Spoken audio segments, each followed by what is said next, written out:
So yeah, and it doesn't have to be flashy, the most expensive branding package. It just needs to be real and consistent. The most successful, it's not a one-to-one correlation with like the best branding is the highest revenue HVAC companies. It's the companies that are the most consistent.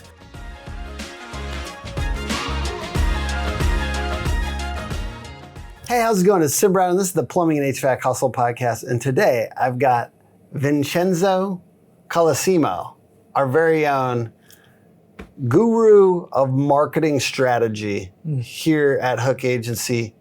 How you doing, sir? Doing good, man. How are you? Doing very good. You talk to so many HVAC companies. You get to get in with them and understand their budgets for the year. I want to talk about the perfect HVAC marketing budget for 2026. And it's the first couple weeks, maybe the first month of the year, and I think some people are trying to figure out where to spend their budget. But first, I want to talk about what percentage should HVAC companies spend in general of their overall revenue. So what's your perspective on that? And I might add a little commentary as well. Yeah. Well, I think there's ranges, but I think a really good starting place for an HVAC company is around 6%, 6 to 8%. 8's probably getting a little bit more on the aggressive side, but I think if you don't know where to start, looking at your annual revenue, taking 6% of that, and like what could I do with that budget is a good starting point. And I would say if that feels painful, then there's other areas to look into in your business. Where do I need to, am I not profitable enough, so on and so forth, if 6% feels painful to you.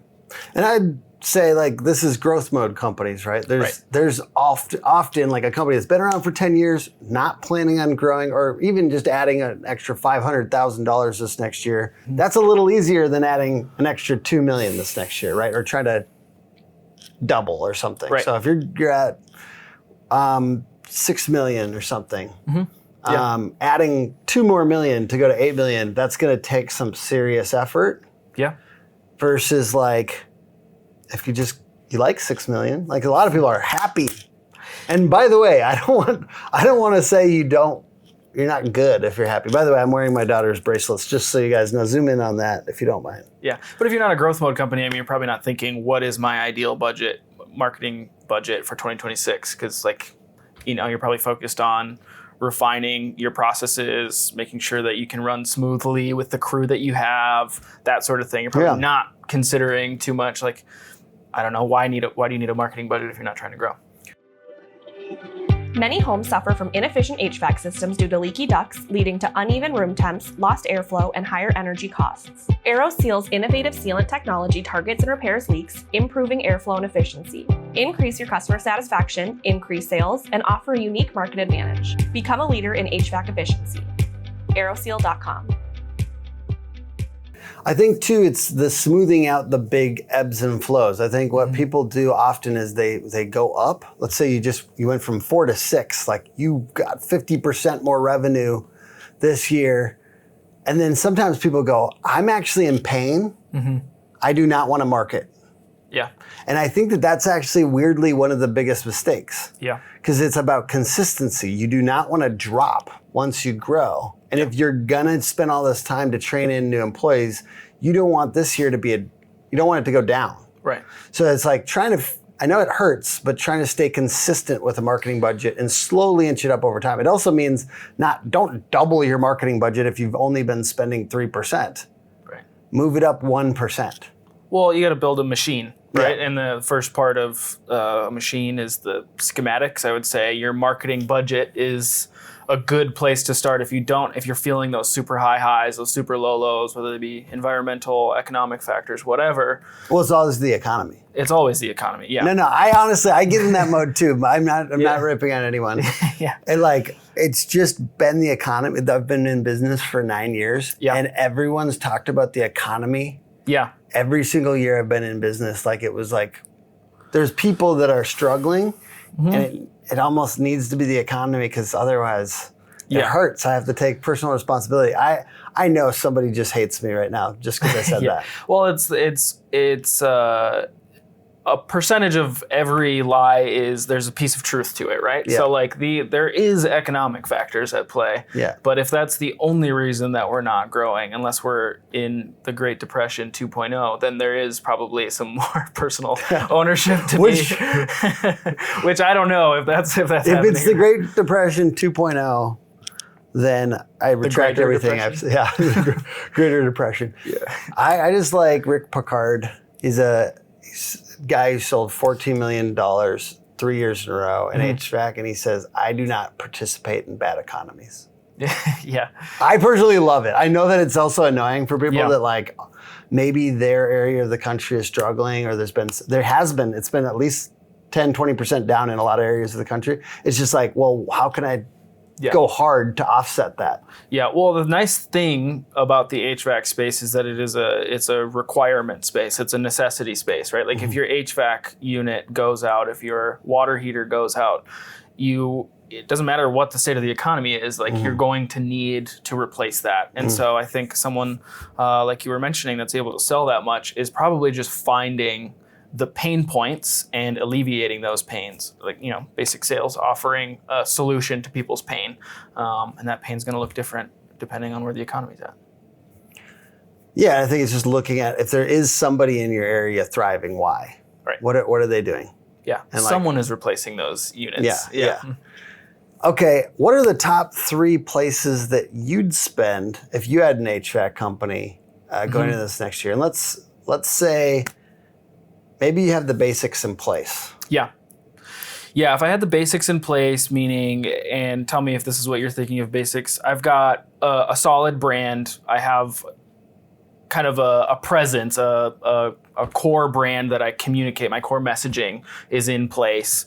And my first question would be, do I have what we've talked about, the local branding in place? Do I have really good truck wraps? Do I have sandwich boards for the front of people's homes?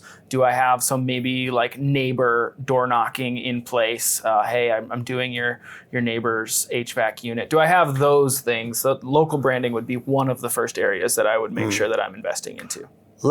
So do you want to count that as, let's say, double down on local branding as one of the first things? I would say, yeah, exactly. I would lump those all into, you could maybe split out the door knocking thing, but I would lump that all into to one thing. I think some people want to, on that front, if they're not going to go the big crazy cartoon wrap, then they go, I just can get away with like a magnet on the side of my truck for now. Sure. Yeah. I think that, like, honestly, I would almost recommend you don't get stuck there, just because that's, if you're floating it for the first couple of years where you're just hitting the magnet. Yep. What I'm recommending is, well, clean, clear name is important. Right. That's that kind of you're foundational. an HVAC company. Yes, clear that you're an HVAC company. Maybe it doesn't say mechanical. Maybe it says your company heating and air and plumbing if you do that, whatever. Just getting a clear color wrap with your brand very clear and your name very clear and what you do large. And if it's Googleable. Yeah. I think that's another that goes in line with that local branding thing to get it foundational. But let's move on from the foundational stuff and move into, let's assume that people have that in place. Yeah. Really very, very quick thought on that is that a lot of times the pushback I'll get when I talk to companies about that is like, oh, well, it's all the same, right? Like all these HVAC companies say the same stuff. My question is always like, well, then how do you think customers view you? If you're like, I don't need a truck wrap, it's all the same.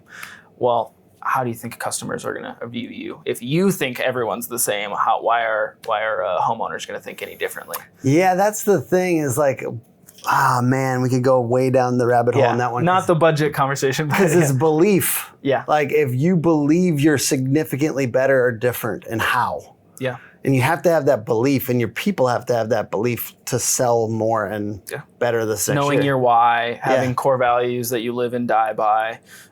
It's the Simon Sinek talk, knowing your why. It's all soft until it's not, and you're sitting there with the homeowner, you can transfer that belief and you can say, by the way, we actually do things a little differently from other companies, and it would be a disservice to you if I stepped out of this house without letting you know how we do things differently, because I actually don't want you to have a bad experience. Yeah. And yeah, how do your salespeople, how do your installers know to do that? So yeah, and it doesn't have to be flashy, the most expensive branding package. It just needs to be real and consistent. The most successful, it's not a one-to-one correlation with like the best branding is the highest revenue HVAC companies. It's the companies that are the most consistent. Even if it's and clear. Clear and consistent. Even if it's a B- branding, if you live and die by that branding and it's real and people can understand and relate to it, then it's great. Doesn't need to be a fantastic design. I think name is, like, I know everyone talks about this brands, but is the name clear and memorable? Right. All right, so let's get into the next leg of the stool. If you had to have another thing you were going to push into, what would be the next thing? A search presence. You have to be showing up organically, paid through a Google business profile. Your kind of search domination would be where I would put. If you're just starting out, maybe front loading a little bit more, 50% of your budget going towards search. And it's not just because we're a search company, but I do think we work well with HVAC companies because it is one of the most successful outlets for like having a Google business profile. I think doesn't even require money necessarily. That just requires effort. Just getting reviews. Post daily if you can. Like might as well dominate something that's free and easy. Google business profile, Google Maps is so visual on Google search pages, and that's why we have the service, rankmap.ai. And it's essentially built around dominating Google Maps for you automatically and responding to reviews, doing Google business profile posts. But you can do all this stuff on your own. You could, yeah. It's just creating that initial profile, making sure it's comprehensively filled out. And then, LSAs too. Yeah. LSAs are, it's a competitive space, but if you can afford to pay for a lead that should be a high quality lead, then you should be doing LSAs, in my opinion. And when you're starting off, there's a correlation between how many reviews you have and your review kind of velocity or how active you are in your GBP. So they kind of work together. And that's another point I would say. If you're a $6 million HVAC company and you have less than 200 reviews, that's a clear area. Put it on your 2026 calendar. How do I get 200? That seems like a lot, Vinny. Yeah. Well, how many jobs have you done in the last month? And if you're a $6 million HVAC company, how many jobs would someone do in a quarter? Do you know roughly? It would be in the hundreds, right? Like 100 to 200 jobs probably in a quarter, probably even more than that. If you get a review from 70% of your customers, assuming you're doing good work, you can have 200 reviews in 6 months. Not like no problem. A brief shout out to Rolls Mechanical in Michigan. When they started working with us, they had 30 reviews, and I said the same exact thing. I was like, you're the size company you are, you should have 200 reviews. There's no reason that you shouldn't. They got 200 reviews in under 4 months. No way. Yep. It's incredible. Yeah. They're at like 160. They're on track, and they've only been on it for 3 months or so. That's amazing. And I was like, "How'd you do it?" She's like, "I just tried." I just tried. I love that. Sounds great. Yeah, if you can sell an HVAC unit, you can sell someone on giving you a review. It's just some people I think of that as like the punching through the punching bag thing. It's like you got to punch through. It's like I don't just want the sale. I want the sale. I want the review. I might even try to get a video testimonial, and I want the referral. Yeah. Like that's punching through the bag. It's good form. Yeah, thanks. Is it? With the bracelet? yeah. It's intimidating. Yeah, I know. He has the confidence to wear that bracelet. I don't think I want to mess with that guy. So Google dominance. And then obviously after the Google business profile and the LSAs, traditional Google paid ads, and more heavy duty content marketing and SEO. Yeah, and I think this is the direction most people are going, and I think you should be thinking of it in this way in 2026 is kind of search domination, right? Whether that be answer engines, whether that be traditional search engines. If you're catering towards Google right now, you're probably going to be able to get some benefits in those other places. So thinking of it like you're saying is, I think, exactly right. But knowing that you will get dividends in those other places as well. Even Bing, DuckDuckGo, like they all pull from Google. So that's why we're a Google specialized team, because as of right now, it's still what the feeder system for every other answer engine or search engine. But yeah. I heard a stat the other day, and I don't know how real this is, but it was like the intent on a click from ChatGPT, like the conversion rate is much higher because it feels more considered. So if they're clicking through from there, they said it was like 4x or something from Google, which I don't know if this is just somebody, trying to sell AEO or something like that, but it's like 4x the amount of conversion rate, because I think partly it's like if you think something's done more research for you, you search best HVAC companies in city on ChatGPT, and then one comes through at the top, and they're like, this is the one, then maybe your conversion rate is more likely to be higher. Well, I think, I'll keep it brief, but I think that has to do with kind of like trust in the Google system. Like the average consumer is like, it's easy to see some of the gimmicky nature of Google, right? And so you have a new product, whether it be ChatGPT, Perplexity, whatever it is, and you're like, well, this is a genuine output. It's a fresh, genuine output. And they don't have ads yet. And they don't have ads yet. Yeah, this is real. And I was completely wrong on my prediction for 2025, by the way. What was it? I did a marketing prediction in 2025. I said that ChatGPT would have ads by the end of the year, and that didn't happen. Well, you were wrong, but probably not far off. I'm sure it didn't come as quickly as I thought, because you just look at how much money they have and like how fast they spend money, because it's a very expensive thing to run ChatGPT. Oh yeah. And so like part of me is like, are you guys going to be around? Of course they are. They're going to figure it out, but they need to monetize soon. Yeah. Well, I can't remember what it's called, but ChatGPT is kind of like Kleenex, right? Like there's lots of people that don't use Kleenex. They use other face tissue. I think lots of people are, ChatGPT is what's talked about the most, but between Google AI overviews, Microsoft Copilot, Perplexity, I mean, there's all these other things that take a lot of that search demand. So should people be spending money on that in 2026, or is it too soon? I think I would look at, is my house in order? I wouldn't jump to something like AEO or answer engine optimization prior to having a good foundation of SEO.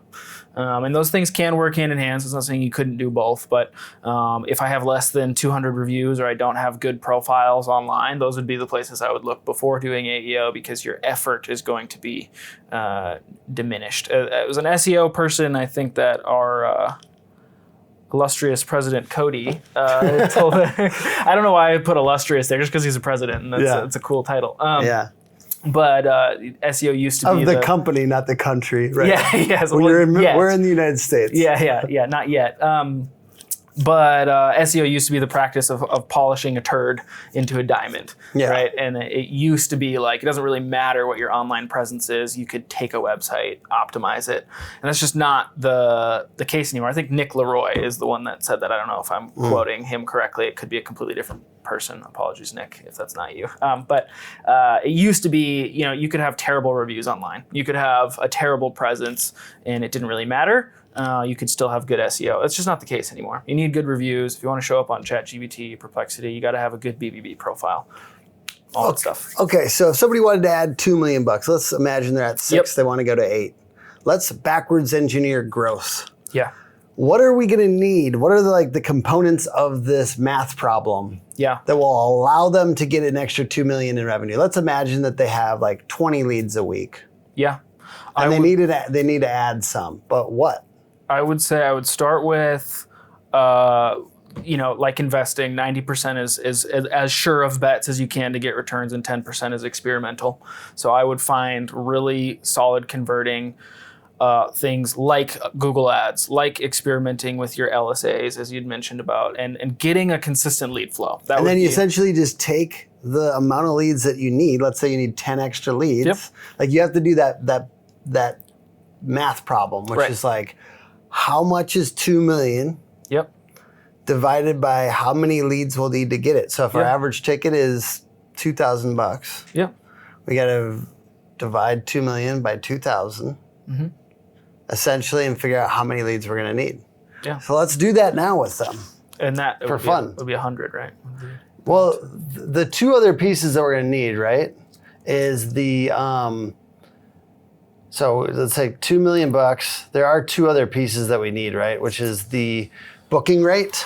I would bet if we're talking about just lead sources in general, I always encourage people to look at your qualified lead percentage. Yeah. So because that can chop off, if you're doing good work from SEO and PPC, you might be getting, 65% or so. Yep. So you got your booking rate, your qualified lead percentage. Yeah, and put that step before. Yep. Qualified lead percentage, and then the other one is your closing rate. Yeah, as long as you don't have a step in between, like your, appointment rate after viewing or something like that. Okay. But you could categorize that into one number. Still a lot of money chasing these transactions. There's still really good outcomes out there for sellers. It's good to have someone like us in your corner because we're not emotional, but guess what? When you're selling your business, it becomes emotional, and so it's really good to have an intermediary, there every step of the way. www.sfpadvisors.com. All the contact information is directly on the website. So if we want to backwards engineer growth, let's say we have to add this 2 million. Yeah. You can use our growth formula calculator. It's going to be in the description below. Or you can just do the math like this. Vinny's going to talk us through it. We need kind of like 3 or 4 main things. Yeah. We need our goal. We need how many more leads we're going to need every week. Yeah. And then predictable lead quality. Like obviously LSA, PPC are 2 top contenders because they're a little bit more predictable. Yeah. Lead aggregator could be one. Like if you're getting a consistent amount of leads from one of those. Yeah. So I'll walk you through how I would walk a client through it, Yeah. and it's because sometimes people go, hey, I want more leads. Okay, well, how much more? Yeah. So having a number of how many closed deals do I need? So if you don't know that, it would be how much revenue does that equate to? You had said what, $2 million? Yeah. So I would say $2 million. Pretty simple math here. What's your average job value? I'll ask you. What's your? I'll say it's $2,000. $2,000. I think that it's a little higher for folks where they are really aggressive on sales, and that is another thing that's hard. Yeah. Sometimes I just have to tell people it sounds like you need to be a little bit more aggressive on sales. Like people that are. I just talked to an electrician this morning. That's they're doing jobs where it's like they're going out for $200. Right. Yeah. It's like I need you to fix that. Yeah. Well, if you're paying $200 for a lead, Yeah. it's tough to close that revenue gap. Yeah. So that's 1,000. That's 1,000 leads in a year that you would need or 1,000 closed deals if your average job value is $2,000. So that's my end target, right? That's the goal that we have. So let's start back from the beginning, and I would ask someone what their ideal marketing budget would be, because usually, I want to help that. Oh no, I don't want to spend more than $15K total. Okay, so let's run the numbers on $15K. So you are going to spend $15,000 a month. Let's assume we're talking about Google Ads here. You could, there's different math you could do depending on close rates and things like that per source. But let's just keep it simple. $15,000 a month. Let's assume our cost per lead on PPC for HVAC, our benchmark's going to be below 200. Let's say 175 would be the amount. So that is 85 leads a month. And of those 85 leads, I'm going to add in one more step, and that's our qualification rate. In any platform, never expect 100% of your leads to be leads, right? There's marketing qualified leads, and then there's non-leads. So I would say we want 65% of those to be qualified. So that would be 55 leads a month. 55 leads a month are qualified. You should be booking those leads. That's the next step in the equation, would be what's your booking rate. Should be, if it's less than 90%, there's a problem. So I would say it should be like 95%. If it's a qualified lead, they should be getting booked 95% of the time. So if you do 95% of those, that's 52 booked appointments is what you've got in a month off of 15,000 in spend, assuming all's going well. If you close, what's your close rate? I would ask. Let's say it's 50%. Okay. So half of that is 26 leads or 26 booked jobs a month. If you multiply that by 10 or by 12, that's 317 jobs a year from $15,000 in ad spend. So my question then would be, hey, where's the gap? This is where your marketing budget comes in. We either need to increase spend or find other sources outside of ads. The growth formula will help you with some of this math. Obviously, you can just rewatch that to kind of backwards engineer what you could do from Google Ads. I think that what I often will find in this moment is like, obviously, I don't want to spend $50,000 to add to a month to add whatever I need to add in Google Ads, but it's recognizing this might come from a couple different things. Right. Maybe it's 3. Maybe you can add $1 million from Google Ads, and you can add 500,000 from going really hard on Google Business Profile. Yep. And you can add 500,000 from being super aggressive on social media and being in all the Facebook groups and kind of creating your own little local referral mafia. Yeah. This to me is like the strategy. It's like figuring out the 3 to 5 things that you need to do to add that 2 million. It's not getting just hyper-focused on what's the clear math. I think that people overspend when they need everything to work out perfectly on a spreadsheet. Yeah.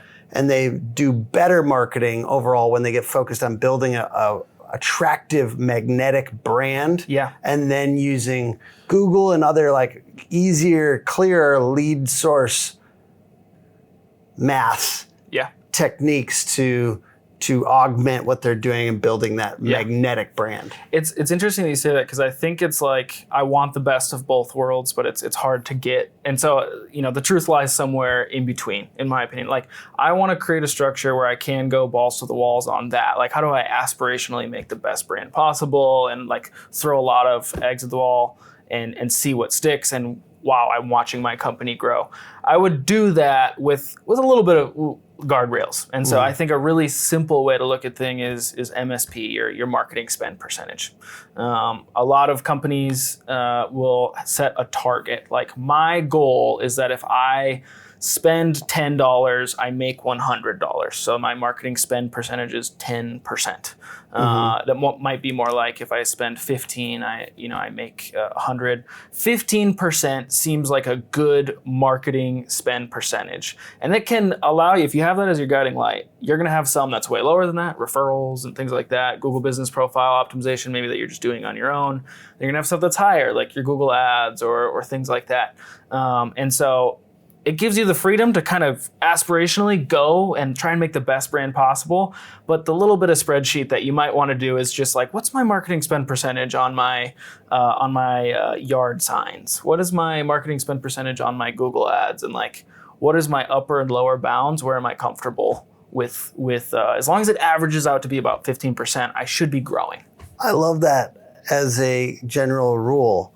I want to add one more general rule for folks, that you should be looking at where business is coming from currently and trying to double down on this next year. I think a lot of people like get a little flighty and they're like, oh, this didn't work, so I'm going to do that. Yeah. Look where your closed deals are coming from. Look in your CRM, talk with your sales team. You should be asking too where people are coming from. It shouldn't just be pure data. It should be also like, I'm asking, how did that person find us? Because sometimes it's a more complex route that's hard for like the CRM to find. Yeah, 100%. Well, and I always tell people too, like every marketing strategy doesn't work everywhere all the time. Yeah. Like I think Google Ads is great. I think Facebook ads can be great. Are they great in every part of the country for every company at every spend level all the time? No. So like exactly what you're saying, like assessing the efficacy of these sources. And then double down on what worked. Yeah. Double down on what got closed deals. So if nothing else, those are a couple good general rules to land on here as we finish up. Yeah. Where can somebody check you out, Vinny? You could find me on Instagram, I suppose, Vincenzo Colosimo. And on the Hook Agency website, you can book a call with me if you want. hookagency.com. Check it out. Podcast is put on by Hook Agency. And check us out all over social. Appreciate you guys watching this. Thank you for your time today. And best of luck on your planning. And may you go harder than you need to go. Take so much action and take so much effort that failure would be ridiculous. Make it impossible. See you guys. Bye.